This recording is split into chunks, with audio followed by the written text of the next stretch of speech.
warahmatullahi wabarakatuh. Perkenalkan, nama saya Hanum Masriani dengan NIM 196 dari Pendidikan Matematika 2023A.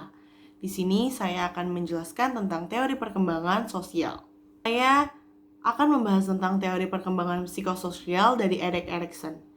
Erik Erikson adalah seorang psikolog perkembangan dan psikoanalisis yang terkenal dengan teori perkembangan psikososialnya. Teorinya memperluas teori psikoanalisis Sigmund Freud dengan memasukkan aspek sosial dan budaya dalam perkembangan manusia. Di teori psikososial ini merupakan teori yang menjelaskan hubungan dinamis antara aspek psikologi dan sosial pada setiap individu. Sehingga sering dengan pertambahan usia, karakter dan kepribadian manusia mengalami perkembangan seiring dengan pertambahan usia. Dari kutipan Erik Erikson, beliau mengatakan ketika seorang tumbuh, mereka menghadapi serangkaian bahwa psikososial yang membentuk kepribadian. Di konsep utama teori perkembangan sosial Erik Erikson ada 3, yaitu ada 8 tahap perkembangan, krisis psikososial, dan keutamaan. Di mana 8 tahap perkembangan ini, Erik Erikson membagikan perkembangan manusia menjadi 8 tahap, dari bayi hingga usia lanjut.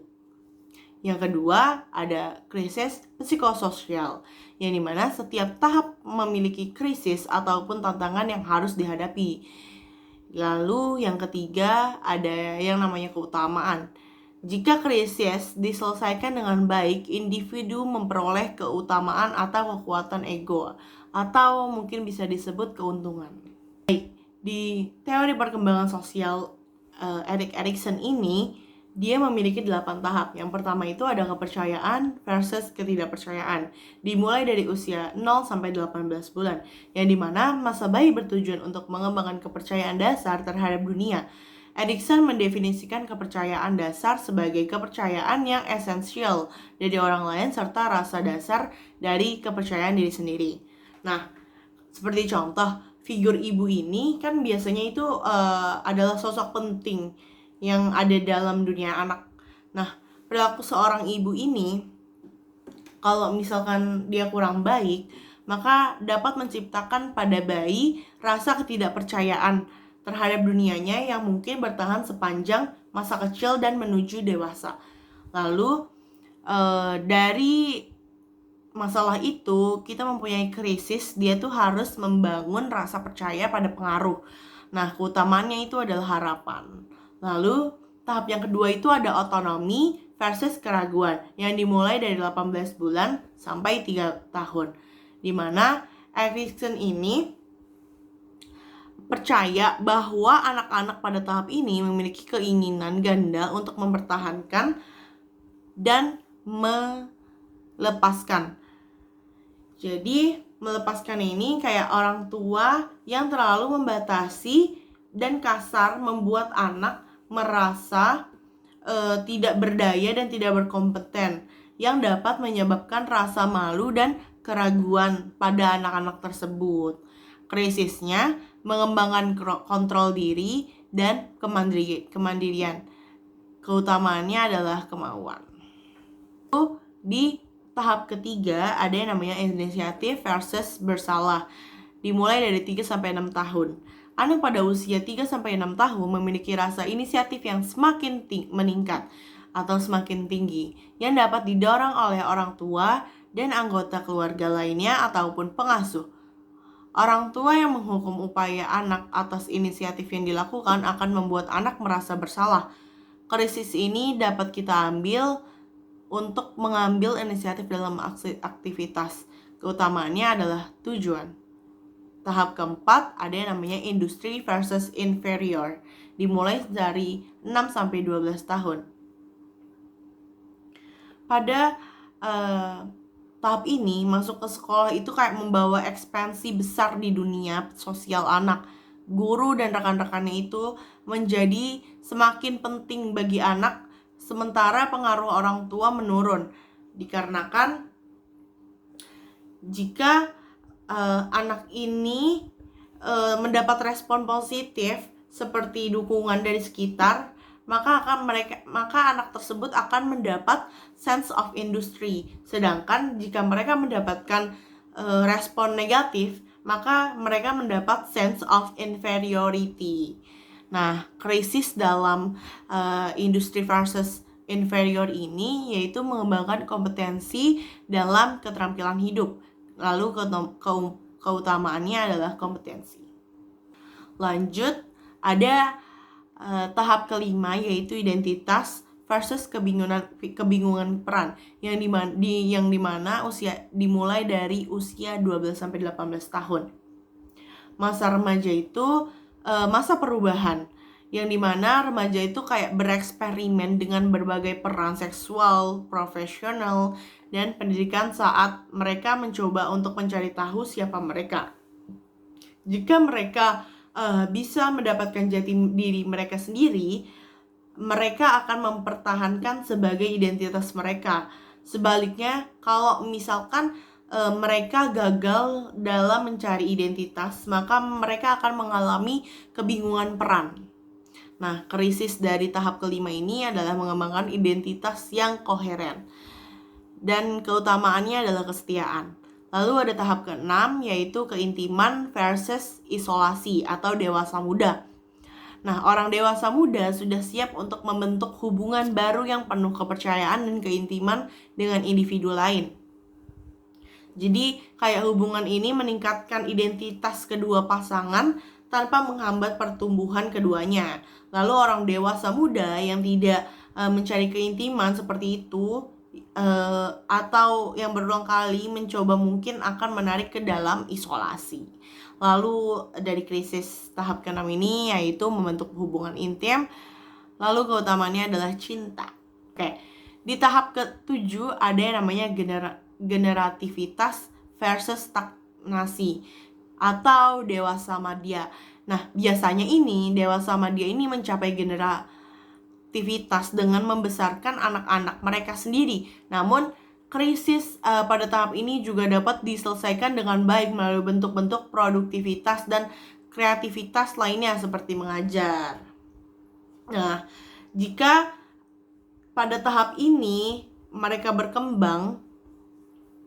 harus berkembang. Lalu jika tidak mereka merasa berkembang, maka stagnasi atau miskinan interpersonal akan berkembang yang mengarah pada penyerapan diri atau pemanjaan diri.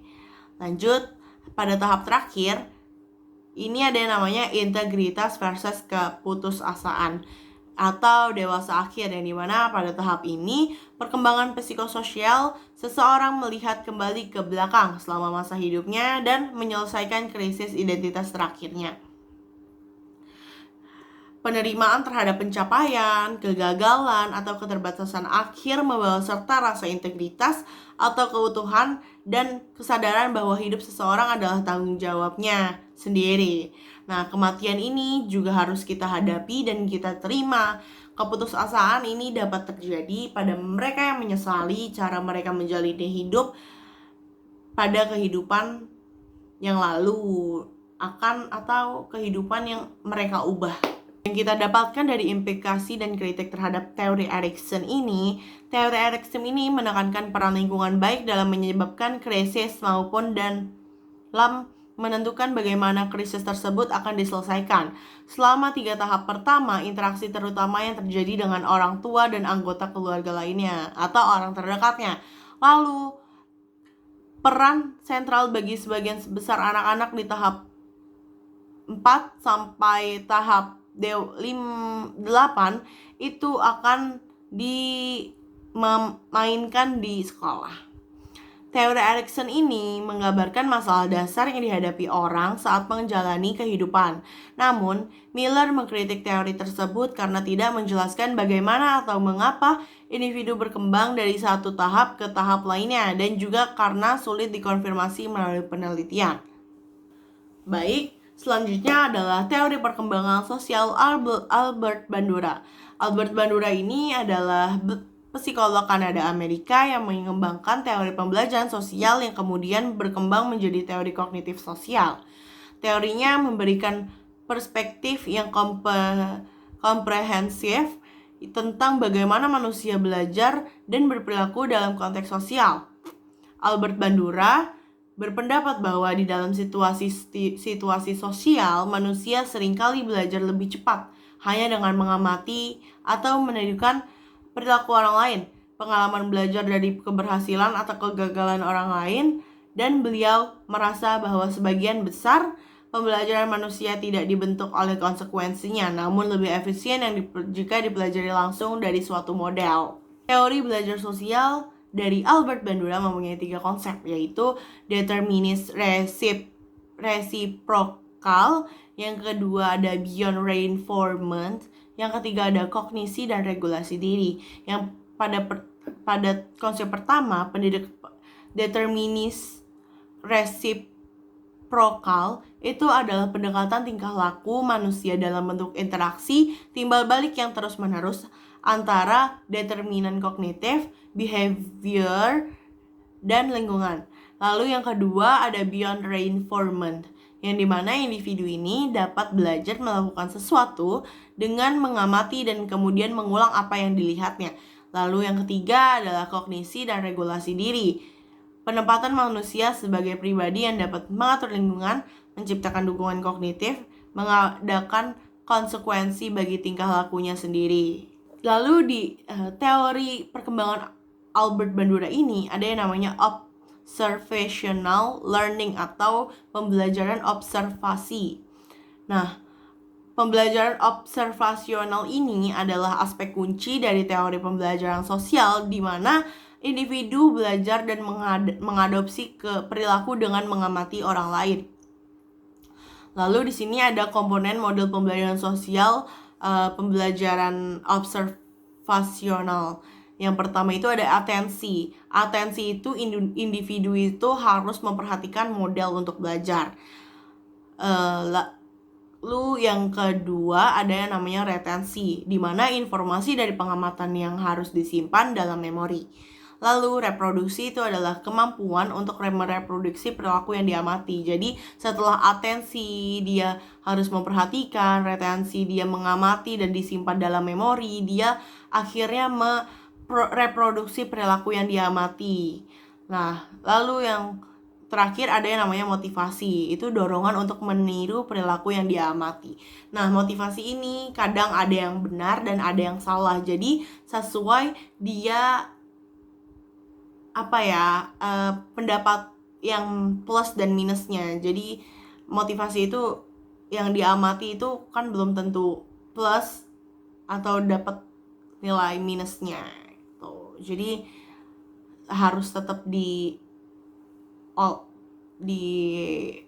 lagi. Lalu dari kita mendapatkan kritik dan perkembangan terhadap teori Albert Bandura. Nah, di sini ada beberapa kritik terhadap teori Albert Bandura. Yang pertama itu ada terlalu menekankan proses kognitif dan mengabaikan faktor biologis. Yang kedua itu adalah kurang mempertimbangkan perbedaan individu dalam pembelajaran. Lalu Bandura ini terus mengembangkan teorinya, memperluas ke area seperti pengaturan diri, motivasi, dan perubahan perilaku dalam skala besar. Nah, lalu teori Bandura telah memiliki dampak besar pada psikolog pendidikan, psikolog klinis, dan psikolog kesehatan.